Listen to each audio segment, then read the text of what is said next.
Here, Pippins pregame alongside manager Marcus McKimmey as the Pippins get set to take on the Bend Elks, first of three here in Bend. And I guess looking back first on last night, able to salvage the series with a 5-3 victory. Really solid pitching throughout.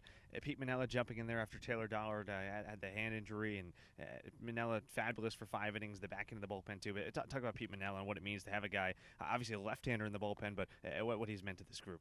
No, Pete's really been a bridge for us. You know, as long as he's been here, he's been able to really be durable and throw. Every other day for us. And as needed, left-hander, as you mentioned, out of the pen that can really locate and throw multiple pitches for strikes. He's experienced, and a really good competitor.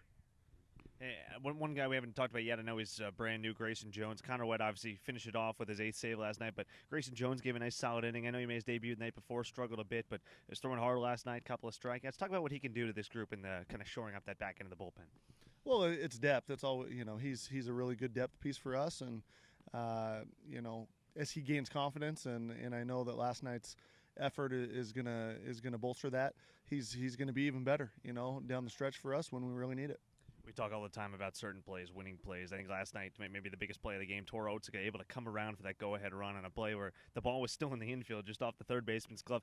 Talk about him. He just has that on the bases, that never stop mentality. He didn't even stop his full sprint.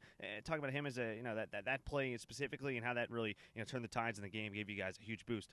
Well, it's just an in-the-moment read, where we're kind of letting the play develop, and you kind of just have to be able to take what you get.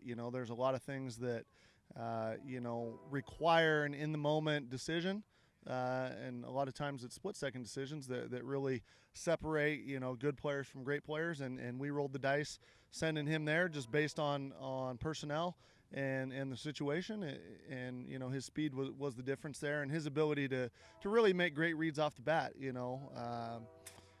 were there and you kind of saw it, but their third baseman and shortstop kind of we're out of position once that ball became loose, and yeah, we took a chance and it paid off for us. Toros coming around to score the game-winning run. The Pippins ended up pulling it out 5-3. Looking into the night now, A.J. Landis on the mound, 9th start now. I believe he's faced Bend once. He's had a great start last time out against Wenatchee as well. Talk about him and what he can do to keep it rolling here tonight. Yeah, AJ's continued to work and get better, as the summers went along. Probably in that short list of guys that have probably had the most improvement, and he would say the same. Probably a little bit more detailed than where we're going, but just a great kid that's got everything that he's earned, and for him to have the ball game one of the series and one that we've got to have, it's a good position for us, and we're confident with that. Pippins in a playoff chase right now, 4 back in the second half of Cowlitz as they try to win a couple in a row here. First game against Bend is 6:35 tonight.